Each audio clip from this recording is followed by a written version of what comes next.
ഇന്നത്തെ വീഡിയോ എന്ന് പറയുന്നത് നമ്മുടെ കമ്പ്യൂട്ടറിൽ എങ്ങനെ ഒരു സാംസങ് ഡ്രൈവ് സോഫ്റ്റ്വെയർ ഇൻസ്റ്റാൾ ചെയ്യാം എന്നുള്ളതിനെക്കുറിച്ചാണ്.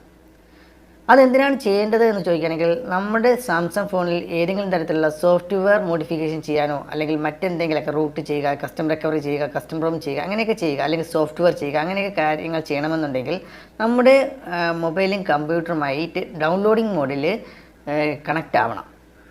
കണക്റ്റ് ആയില്ല എന്നുണ്ടെങ്കിൽ നമുക്കതൊന്നും തന്നെ ചെയ്യാൻ സാധിക്കത്തില്ല. അപ്പോൾ കണക്റ്റ് ആവണമെന്നുണ്ടെങ്കിൽ നമ്മുടെ കമ്പ്യൂട്ടറിൽ നമ്മുടെ ഫോണിൻ്റെ ഡ്രൈവ്, സാംസങ് ഡ്രൈവ് ഇൻസ്റ്റാൾ ചെയ്തിരിക്കണം. ഓക്കെ, അതെങ്ങനെയാണെന്ന് നോക്കാം. ഫസ്റ്റ് അതിനായിട്ട് ആദ്യം ചെയ്യേണ്ടത്, നിങ്ങളുടെ കമ്പ്യൂട്ടറിൽ ഏതെങ്കിലും ഒരു ബ്രൗസർ ഓപ്പൺ ആയ ശേഷം അവിടെ നിങ്ങൾ ടൈപ്പ് ചെയ്യുക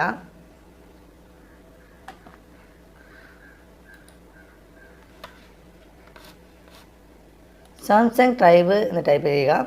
സാംസങ് ഡ്രൈവ് ആൻഡ്രോയിഡ് MTK ഈ ഒരു സൈറ്റിലേക്ക് പോകാം. സാംസങ് ഡ്രൈവ് ആൻഡ്രോയിഡ് MTK എന്ന് പറഞ്ഞ സൈറ്റിലേക്ക് പോകാം. അവിടെ സൈറ്റിൽ പോയതിന് ആ ഒരു സൈറ്റിൽ പോകുമ്പോഴത്തേക്കും നിങ്ങൾക്ക് ഇവിടെ ഫസ്റ്റ് ആൻഡ്രോയിഡ് MTKയുടെ ഒരു സൈറ്റ് കാണാൻ സാധിക്കും. അത് ഓപ്പൺ ആക്കുക. ഓപ്പൺ ആക്കിയ ശേഷം നിങ്ങൾക്ക് താഴോട്ട് പോകുമ്പോഴത്തേക്കും എല്ലാ ഫോണിൻ്റെയും നിങ്ങൾക്ക് ഡ്രൈവർ ഇവിടെ കാണാൻ സാധിക്കും. നിങ്ങളുടെ ഫോണിൻ്റെ മോഡൽ ഏതാണ്, മോഡൽ നമ്പർ ഏതാണ്, അല്ലെങ്കിൽ മോഡൽ ഏതാണെന്ന് നോക്കിയിട്ട് അതിനനുസരിച്ചുള്ള ഒരു സാംസങ് ഡ്രൈവർ എന്ന് പറഞ്ഞ ഓപ്ഷനിൽ ക്ലിക്ക് ചെയ്തുകൊണ്ട് നിങ്ങൾക്ക് ഡൗൺലോഡ് ചെയ്യാവുന്നതാണ്. ഓക്കെ, ഇതിൽ ക്ലിക്ക് ചെയ്താൽ തന്നെ നിങ്ങൾക്ക് അതിൻ്റെ ലിങ്ക് കിട്ടും. ആ ഒരു സാംസങ് ഡ്രൈവ് ഡൗൺലോഡ് ചെയ്യുന്ന ലിങ്ക് കിട്ടും. അവിടെ നിങ്ങൾക്ക് ഇവിടെ ആയിട്ട് ഒന്നോ രണ്ടോ അതിലേതെങ്കിലും ക്ലിക്ക് ചെയ്തുകൊണ്ട് ഡൗൺലോഡ് ചെയ്യാവുന്നതാണ്. ഞാൻ ഓൾറെഡി ഒരെണ്ണം ഡൗൺലോഡ് ചെയ്തിട്ടുണ്ട്. ഞാൻ കാണിച്ചു തരാം, അത് ഇൻസ്റ്റാൾ ചെയ്ത് കാണിച്ചു തരാം.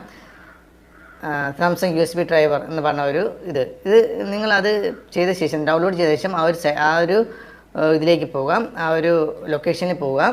ആ ലൊക്കേഷനിൽ പോയതിനു ശേഷം അതിൽ നിങ്ങൾ ഒന്ന് ക്ലിക്ക് ചെയ്യുക. അതിൽ ക്ലിക്ക് ചെയ്യുമ്പോഴത്തേക്കും നിങ്ങൾക്ക് ഇങ്ങനെ ഒരു ഇൻ്റർഫേസ് കിട്ടും. അതിൽ ഒന്നുകൂടി എക്സ്ട്രാക്ട് ചെയ്യുമ്പോഴത്തേക്കും അവിടെ നിങ്ങൾക്കൊരു EXE ഫയൽ കിട്ടും. ഓക്കെ, കണ്ടോ, സാംസങ് USB ഡ്രൈവർ ഒരു EXE ഫയലാണ്. ഓക്കെ, ഈ ഒരു EXE ഫയലിൽ നിങ്ങൾ ക്ലിക്ക് ചെയ്യുക. അവിടെ ക്ലിക്ക് ചെയ്യുമ്പോഴത്തേക്കും അവിടെ ഇങ്ങനെ ഒരു ഓപ്ഷൻ വരും. നിങ്ങൾ യെസ് എന്ന് കൊടുക്കുക. യെസ് കൊടുക്കുമ്പോഴത്തേക്കും നിങ്ങൾക്ക് ഇങ്ങനെ ഒരു ഇൻ്റർഫേസ് വരും. അവിടെ നിങ്ങൾ നെക്സ്റ്റ് എന്ന് പറഞ്ഞ ഓപ്ഷൻ കൊടുക്കുക. അതിനുശേഷം ഇവിടെ നിങ്ങളുടെ ലാംഗ്വേജ് സെലക്ട് ചെയ്യുക. ഞാൻ ഇംഗ്ലീഷ് ലാംഗ്വേജ് സെലക്ട് ചെയ്യുന്നു. അതിനുശേഷം നിങ്ങളുടെ കൺട്രി, റിലീജിയൻ ഞാൻ ഇന്ത്യ കൊടുക്കുന്നു. അത് കഴിഞ്ഞ് നെക്സ്റ്റ് എന്ന് പറഞ്ഞ ഓപ്ഷനിൽ കൊടുക്കാം. ഇവിടെ പ്രോഗ്രാം ഫയൽ മറ്റു കാര്യങ്ങളൊക്കെ ഉണ്ട്. C പ്രോഗ്രാമിൽ തന്നെ നമ്മൾ ഇൻസ്റ്റാൾ എന്ന് പറഞ്ഞ ഓപ്ഷനിൽ കൊടുക്കുന്നു. അവിടെ കൊടുക്കുമ്പോഴത്തേക്കും കുറച്ച് നിങ്ങൾ വെയിറ്റ് ചെയ്തായിട്ട് വരും. അപ്പോൾ നമ്മൾ ഈ ഒരു സാംസങ് ഡ്രൈവ് നമ്മുടെ കമ്പ്യൂട്ടറിൽ ഇൻസ്റ്റാൾ ചെയ്താൽ മാത്രമേ നമ്മുടെ സാംസങ് ഫോണും കമ്പ്യൂട്ടറുമായിട്ടുള്ള ഒരു കോൺടാക്റ്റ് കിട്ടുകയുള്ളൂ. ഇല്ലെന്നുണ്ടെങ്കിൽ നമുക്ക് കിട്ടത്തില്ല.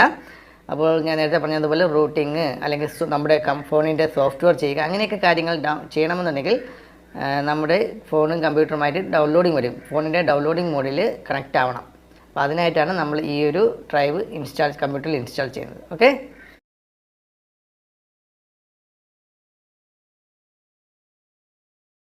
അപ്പോൾ ഇത് നിങ്ങൾ കണ്ടാൽ ഫിനിഷ് എന്ന് പറഞ്ഞ കാണും. ഫിനിഷ് എന്ന് പറഞ്ഞ ഓപ്ഷനിൽ കൊടുക്കുക. അതോടുകൂടി നിങ്ങളുടെ കമ്പ്യൂട്ടറിൽ ഇത് ഈ ഒരു സാംസങ് ഡ്രൈവ് ഇൻസ്റ്റാൾ ആയി കാണും. ഓക്കെ, ഇത്ര മാത്രമേ ഉള്ളൂ. ഇനി നമ്മൾ സോഫ്റ്റ്വെയർ ചെയ്യുന്ന സമയത്ത്, ഓഡിൻ മോഡൊക്കെ കണക്ഷൻ ചെയ്യുന്ന സമയത്തൊക്കെ നമുക്ക് കറക്റ്റായിട്ട് തന്നെ നമ്മുടെ ഫോണും കമ്പ്യൂട്ടറുമായിട്ട് ഉള്ള ഒരു അറ്റാച്ച്മെൻറ്റ് കിട്ടും. ഓക്കെ, അപ്പോൾ അടുത്തൊരു വീഡിയോയുമായി വീണ്ടും കാണാം. അതിനു മുമ്പ് ഇതുപോലുള്ള മൊബൈൽ സംബന്ധമായിട്ടുള്ള വീഡിയോസുകളൊക്കെ നിങ്ങൾക്ക് കിട്ടണമെന്നുണ്ടെങ്കിൽ ഞങ്ങളുടെ ചാനൽ സബ്സ്ക്രൈബ് ചെയ്യുക. അതോടൊപ്പം തന്നെ ബെൽ ചിഹ്നത്തെ ക്ലിക്ക് ചെയ്യുകയാണെങ്കിൽ ഞങ്ങളിടുന്ന വീഡിയോസുകൾ നിങ്ങൾക്ക് നോട്ടിഫിക്കേഷനായിട്ടൊക്കെ ലഭിക്കും. ഓക്കെ, അപ്പോൾ അടുത്ത വീഡിയോയുമായി വീണ്ടും വരാം.